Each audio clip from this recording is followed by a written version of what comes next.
ನನಗೆ first card 3 of swords ಬಂದಿದೆ. Sad ಅಂತ ಹೇಳ್ತೀನಿ, ಆ್ಯಂಗರ್, ತುಂಬ ಸಿಟ್ಟಿದೆ, ಫ್ರಸ್ಟ್ರೇಷನ್, ತುಂಬ ಚಾಲೆಂಜಸ್. ನಿಮಗೆ ತುಂಬ ತಾಳ್ಮೆಯ ಅಗತ್ಯ ಇದೆ, ನೀಡ್ ಮೋರ್ ಪೇಷನ್ಸ್ ಅಂತ ಕಾರ್ಡ್ ಹೇಳ್ತಾ ಇದೆ. 3 ಆಫ್ ಸಾರ್ಟ್ಸ್ ಬ್ರೇಕಪ್ ಅಂತ ಹೇಳ್ತೀವಿ. ಸೊ ಯಾವ ಥರ ಬ್ರೇಕಪ್ ಅಂದರೆ, ನಾನು ಸ್ಪೆಷಲಿ 5 ಆಫ್ ಸಾರ್ಟ್ಸ್ ಅಥವಾ 7 ಆಫ್ ಸಾರ್ಟ್ಸ್ ಬಂದಿದ್ದರೆ ನಿಮಗೆ ವಿಷಯ ಗೊತ್ತಾಗಿರುತ್ತೆ, ಅವ್ರು ಮೋಸ್ಕರ ಅಂತ ಬ್ರೇಕಪ್ ಮಾಡ್ಕೊಂಡಿದ್ದೀರಾ ಅಂತ ಹೇಳ್ಬೋದು. 3 ಆಫ್ ಸಾರ್ಟ್ಸ್ ಇಲ್ಲದೆ ಇರೋ ವಿಷಯಕ್ಕೆ ಅಥವಾ ಥರ್ಡ್ ಪರ್ಸನ್, ಯಾರೋ ಮೂರನೇ ವ್ಯಕ್ತಿ ನಿಮ್ಮಿಬ್ಬರ ಮಧ್ಯೆ ತಂದಿಡ್ತಾ ಇದ್ದಾರೆ. ಆಲ್ರೆಡಿ ಮ್ಯಾರಿಡ್ ಆಗಿದ್ರೆ ಫ್ಯಾಮಿಲಿ ಮೆಂಬರ್ಸ್, ರಿಲೇಟಿವ್ಸ್, ಅಥವಾ ನಿಮ್ಮ ಮನೆಯಲ್ಲೋ ಅಥವಾ ಅವ್ರ ಮನೆಯಲ್ಲೋ ನೀವಿಬ್ಬರು ಚೆನ್ನಾಗಿರೋದನ್ನ ಅವ್ರಿಗೆ ನೋಡೋಕ್ಕಾಗಲ್ಲ ಅಂತ ಕಾರ್ಡ್ ಕ್ಲಿಯರ್ ಆಗಿ ಹೇಳ್ತಾ ಇದೆ ಅವರಿಗೆ. ನಿಮಗೆ ಬೇರೆಯವ್ರ ಮಾತನ್ನ ಕೇಳೋದನ್ನು ಬಿಟ್ಬಿಡಿ. ನಿಮಗೆ ಆ ವ್ಯಕ್ತಿನ ಕಂಡ್ರೆ ಇಷ್ಟ ಇದೆಯೋ ಇಲ್ವೋ ಅದ್ರ ಬಗ್ಗೆ ಅಷ್ಟೇ ಯೋಚನೆ ಮಾಡಿ ಅಂತ ನಾನು ಹೇಳ್ತೀನಿ. Second card 7 of cups. So ನಿಮ್ಗೆ ಅರ್ಥ ಆಗ್ತಾ ಇಲ್ಲ ಆ ವ್ಯಕ್ತಿ ಎಷ್ಟು ಸುಳ್ಳು ಹೇಳ್ತಾರೆ, ಒಬ್ಬ ವ್ಯಕ್ತಿ ಎಷ್ಟು ಸುಳ್ಳು ಹೇಳೋಕ್ಕೆ ಸಾಧ್ಯ ಅಂತ. ತುಂಬ ಎಕ್ಸ್ಕ್ಯೂಸಸ್ ಮಾಡ್ತಾರೆ, ತುಂಬ ಸುಳ್ಳು ಹೇಳ್ತಾರೆ ಮತ್ತು ಅದನ್ನು ಮುಚ್ಚಾಕೋಕ್ಕೆ ಪ್ರಯತ್ನನೂ ಪಡ್ತಾರೆ. ತುಂಬ ಕ್ಯಾನ್ಸಲೇಷನ್ಸ್ ಅಂತ ಹೇಳ್ತೀನಿ. ತುಂಬ ಅವ್ರ ಮೈಂಡ್ ಕಾನ್ಸ್ಟೆಂಟ್ ಆಗಿರಲ್ಲ, ಅಥವಾ ನಿಮ್ಮದು ಕೂಡ ಆಗಿರ್ಬೋದು ಅಥವಾ ಅದರ್ ಪರ್ಸನ್ದು. ಸಡನ್ ಚೇಂಜಸ್, ಹಾಲಿಡೇ ಪ್ಲ್ಯಾನ್ ಮಾಡ್ತೀರಾ, ಕ್ಯಾನ್ಸಲ್ ಮಾಡ್ತೀರಾ, ಫಿಲ್ಮ್ ಪ್ಲ್ಯಾನ್ ಮಾಡ್ತೀರಾ, ಕ್ಯಾನ್ಸಲ್ ಮಾಡ್ತೀರಾ, ಹೊರಗಡೆ ಹೋಗಬೇಕು ಅಂತ ಅಂದ್ಕೊಡ್ತೀರಾ. Keep changing. ಅವ್ರ ಮೈಂಡೇ ಕಾನ್ಸ್ಟೆಂಟ್ ಆಗಿಲ್ಲ ಅಂತ ಹೇಳುತ್ತೆ, ಅಥವಾ ನಿಮ್ಮ ಮೈಂಡ್ ಕಾನ್ಸ್ಟೆಂಟ್ ಆಗಿಲ್ಲೋ ಗೊತ್ತಿಲ್ಲ. ತುಂಬ ಫ್ರಸ್ಟ್ರೇಷನ್, ತುಂಬ ಏನು ಹೇಳ್ತೀರಿ, ನನ್ನನ್ನು ಕಂಡ್ರೆ ನನಗೆ ಆಗಲ್ಲ ಅನ್ನೋ ರೇಂಜಲ್ಲಿ ಫ್ರಸ್ಟ್ರೇಷನ್ ಇದೆ ನಿಮಗೆ. ಥರ್ಡ್ ಕಾರ್ಡ್ ನನಗೆ 5 ಆಫ್ ವಾಂಡ್ಸ್ ಬಂದಿದೆ. ಅವಾಯ್ಡೆನ್ಸ್ ಅಂತ ಹೇಳ್ತೀನಿ. ನೀವು ಅವ್ರನ್ನ ಅವಾಯ್ಡ್ ಮಾಡ್ತಾ ಇದ್ದೀರೋ ಅಥವಾ ಅದರ್ ಪರ್ಸನ್ ನಿಮ್ಮನ್ನು ಅವಾಯ್ಡ್ ಮಾಡ್ತಾ ಇದ್ದಾರೋ, ಈ ವಿಷಯದ ಬಗ್ಗೆ ನಂಗೆ ಮಾತಾಡೋದೇ ಇಲ್ಲ ಅಂತ ಡಿಸೈಡ್ ಮಾಡಿದ್ದೀರಾ. ಬಟ್ ನಾನು ಸಿಚುವೇಶನ್ನ ಫೇಸ್ ಮಾಡಿ ಕಮ್ಯುನಿಕೇಷನ್ ಮಾಡೋಕ್ಕೆ ಟ್ರೈ ಮಾಡಿ ಅಂತ ಹೇಳ್ತೀನಿ. ಬಟ್ ನೀವು ಯಾವಾಗ ಕಮ್ಯುನಿಕೇಷನ್ ಮಾಡಿದರೂ ಸಫರ್ ಆಗ್ತೀರಾ ಅಂತ ಕೂಡ ಹೇಳುತ್ತೆ. ಸೊ ಏನು ಬರುತ್ತೆ ಅದನ್ನು ಆಕ್ಸೆಪ್ಟ್ ಮಾಡ್ಕೊಂಡು ಹೋಗಿ ಅಂತ ಹೇಳ್ತೀನಿ.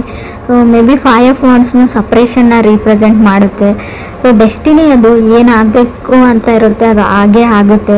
ಸೊ ನೀವು ಜೊತೆಗಿರಬೇಕು ಅಂತ ಇದ್ದರೆ ಎಷ್ಟೇ ಜಗಳ ಆಡಲಿ, ಎಷ್ಟೇ ದಿನ ದೂರ ಇದ್ದರೂ ಕೂಡ ಖಂಡಿತವಾಗ್ಲೂ ಮತ್ತೆ ನೀವು ಸೇರ್ತೀರಾ ಅಂತ ನಾನು ಹೇಳ್ತೀನಿ. ಫೋರ್ತ್ ಕಾರ್ಡ್ ನನಗೆ 4 ಆಫ್ ವಾಂಡ್ಸ್ ಬಂದಿದೆ. 4 ಆಫ್ ವಾಂಡ್ಸ್ ಮ್ಯಾರೇಜ್, ಮದುವೆ ಫಿಕ್ಸ್ ಆಗೋದನ್ನು ಹೇಳುತ್ತೆ. ಸೊ 4 ಆಫ್ ವಾಂಡ್ಸ್ ಇರೋದ್ರಿಂದ ನೀವು ಸದ್ಯಕ್ಕೆ ದೂರ ಆಗಿರ್ಬೋದು, ಜಗಳ ಆಡಿ ಮತ್ತೆ ನೀವು ಪ್ಯಾಚಪ್ ಆಗಿ ಒಂದಾಗ್ತೀರಾ ಅಂತ 4 ಆಫ್ ವಾಂಡ್ಸ್ ಹೇಳ್ತಾ ಇದೆ. So pushing to the end ಅಂತ ಹೇಳಿ ಬಾಟಮ್ವರೆಗೂ ಪುಷ್ ಮಾಡ್ತಾರೆ, ಅವ್ರು ಟ್ರಿಗರ್ ಮಾಡ್ತಾರೆ ಅದರ್ ಪರ್ಸನ್, ಅಥವಾ ನೀವು ಅದರ್ ಪರ್ಸನ್ನ ಟ್ರಿಗರ್ ಮಾಡ್ತಾ ಇರ್ಬೋದು ಅಂತ ಹೇಳುತ್ತೆ. 5th ಕಾರ್ಡ್ ಲವರ್ಸ್ ಕಾರ್ಡ್ ಇದೆ.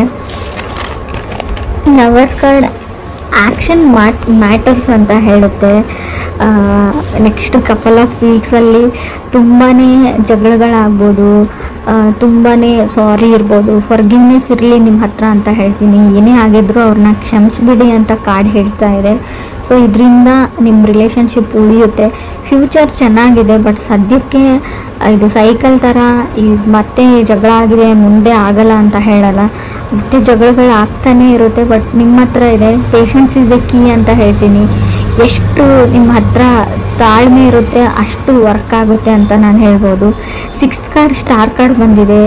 ಸಫರಿಂಗ್ ಮ್ಯಾರೇಜ್ ಅಂತ ಹೇಳುತ್ತೆ ಆ್ಯಂಡ್ ರಿಲೇಷನ್ಶಿಪ್ ಅಂತ ಕೂಡ ಹೇಳ್ತೀನಿ. ಸೊ ಮೇ ಬಿ ನೀವು ಆಲ್ರೆಡಿ ಮದುವೆ ಆಗಿರ್ಬೋದು, ಮದುವೆ ಆಗಿಡ್ದು ನಿಮಗೆ ಬರೀ ಸಫರಿಂಗ್ ಇರ್ಬೋದು, ಬರೀ ಈ ಮದುವೆಯಿಂದ ಬರೀ ನೀವು ತುಂಬ ಅಂದರೆ ತುಂಬ ಮಾನಸಿಕ ಅಶಾಂತಿನ ಅನುಭವಿಸಿರ್ಬೋದು.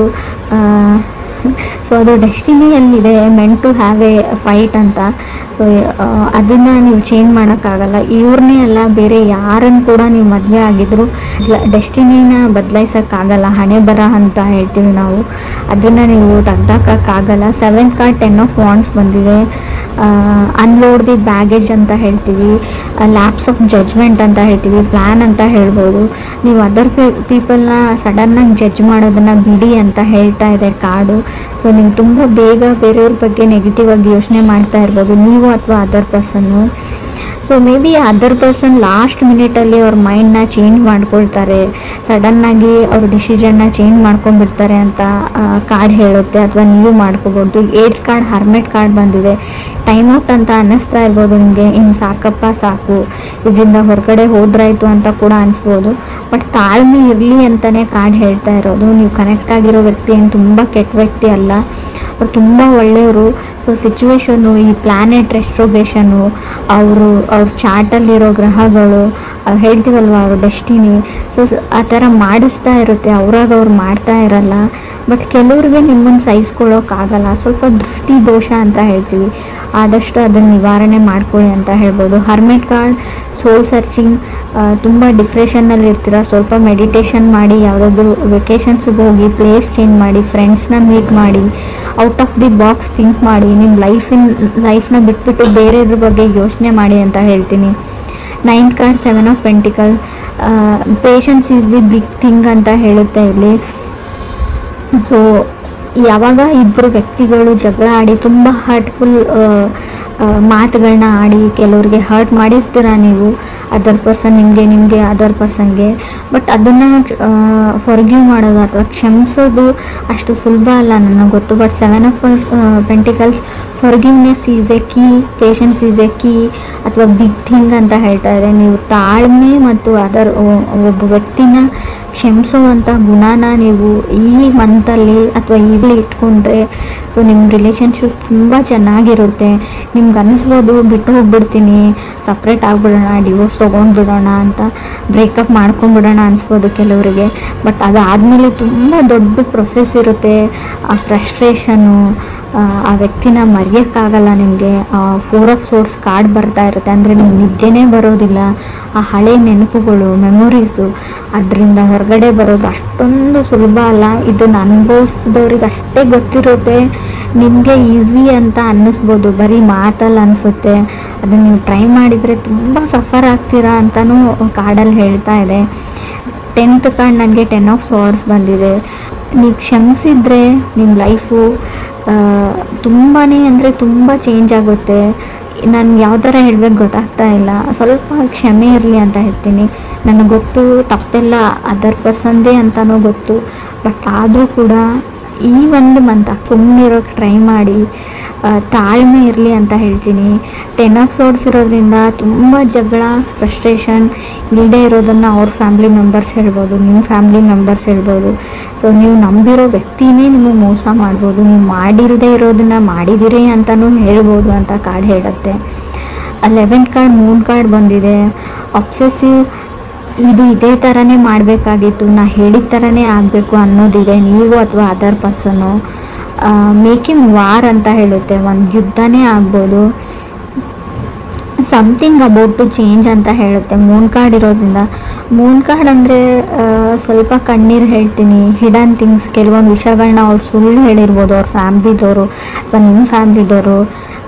ಇವರ್ ಇನ್ ದಿ ವೇಟಿಂಗ್ ಝೋನ್ ಅಂತ ಕೂಡ ಕಾರ್ಡ್ ಹೇಳ್ತಾ ಇದೆ. ಯಾವುದಕ್ಕೂ ವೇಟ್ ಮಾಡ್ತಾ ಇರ್ಬೋದು ಕೆಲವ್ರಿಗೂ. ಸೊ ರೀಡಿಂಗ್ ಅಂದರೆ ಕೆಲವ್ರಿಗೆ ನಾನು ಸಫರಿಂಗ್ ಆಫ್ ಮ್ಯಾರೇಜ್ ಹೇಳ್ತೀನಿ. ಸ್ವಲ್ಪ ಕೇರ್ಫುಲ್ ಆಗಿರಿ. ನಿಮಗೆ ಕೆಲವೊಂದು ಆಪ್ಷನ್ಸ್ ಬರುತ್ತೆ, ರಿಲೇಟಿವ್ ಕಡೆಯಿಂದ ಆಗಿರ್ಬೋದು, ಪ್ರಪೋಸಲ್ ಬರುತ್ತೆ. ಸೊ ಅದನ್ನು ನೀವು ಚೆನ್ನಾಗಿ ವಿಚಾರಣೆ ಮಾಡಿ, ಫ್ಯಾಮ್ಲಿ ಬ್ಯಾಕ್ಗ್ರೌಂಡ್ ಅಥವಾ ಅವ್ರ ಊರು, ಅವರಿರೋ ಪ್ಲೇಸು, ಅವ್ರು ಕೆಲಸ ಮಾಡೋ ಜಾಗ, ಸೊ ಅವರು ಯಾವ ಥರ ವ್ಯಕ್ತಿ ಅಂತ. ಸೊ ತುಂಬ ಬೇಗ ಹಳ್ಳಕ್ಕೆ ಬೀಳುವಂಥ ಚಾನ್ಸಸ್ ಇದೆ. ಸೊ ಮೂನ್ ಕಾರ್ಡ್ ಇರೋದ್ರಿಂದ ನಿಮ್ಗೆ ಯಾರಾದರೂ ಇಲ್ಲದೆ ಇರೋದನ್ನು ತೋರಿಸ್ಬಿಟ್ಟು ಇದು ನಮ್ಮದೇ ಅಂತ ಹೇಳಿಬಿಟ್ಟು ಮದುವೆ ಆಗುವಂಥ ಚಾನ್ಸಸ್ ಇದೆ. ಸೊ ಬಿ ಕೇರ್ಫುಲ್ ಅಂತ ಹೇಳ್ತೀನಿ. ಹರ್ಮೆಟ್ ಕಾರ್ಡ್ ಇರೋದ್ರಿಂದ ನಾನು ಒಂಟಿ ಆಗಿದ್ದೀನಿ, ನನಗೆ ಯಾರೂ ಇಲ್ಲ, ಲೋನ್ಲಿ ಆಗಿದ್ದೀನಿ ಅಂತ ಕೂಡ ಕೆಲವೊಂದು ಸರ್ತಿ ನಿಮ್ಗೆ ಅನ್ನಿಸ್ಬೋದು. ಸೊ ಆ ಕ್ಷಣಕ್ಕೆ ಯಾವುದೇ ನಿರ್ಧಾರಗಳನ್ನ ನೀವು ತೊಗೊಳ್ಬೇಡಿ. Out of the box think ಮಾಡಿ, ಯಾರಾದರೂ ಓಲ್ಡ್ ಫ್ರೆಂಡ್ಸ್ ಜೊತೆ ಫೋನಲ್ಲಿ ಮಾತಾಡಿ, ಮನಸ್ಸಿಗೆ ಸಮಾಧಾನ ಆಗುತ್ತೆ. ಪೇರೆಂಟ್ಸ್ ಜೊತೆ ಕನೆಕ್ಟೆಡ್ ಆಗಿರಿ. ನೀವು ಒಬ್ಬರೇ ಇದ್ದೀನಿ ಅಂತ ಅಂದ್ಕೊಳ್ಬೇಡಿ. ಲೈಫಲ್ಲಿ ಯಾರೂ ಒಬ್ಬರೇ ಇರಲ್ಲ, ಎಲ್ರಿಗೂ ಅವ್ರ ಫ್ಯಾಮಿಲಿ ಮೆಂಬರ್ಸ್ ಇರ್ತಾರೆ, ಎಲ್ರಿಗೂ ಅವ್ರ ಫ್ರೆಂಡ್ಸ್ ಇರ್ತಾರೆ. ಸೊ ಇದು ಒಂದೇ ಲೈಫ್ ಇರಲ್ಲ, ಅರ್ಥ ಮಾಡ್ಕೊಳ್ಳಿ. ಇದು ನಾನು ಯಾರಿಗೆ ಹೇಳ್ತಾ ಇದ್ದೀನಿ ಅವ್ರಿಗೆ ಮುಟ್ಟಿದ್ರೆ ಸಾಕು, ನನಗೆ ಅವ್ರು ತುಂಬ ದುಃಖದಲ್ಲಿದ್ದಾರೆ, ಸಫರ್ ಮಾಡ್ತಾ ಇದ್ದಾರೆ ಅಂತ ಗೊತ್ತು.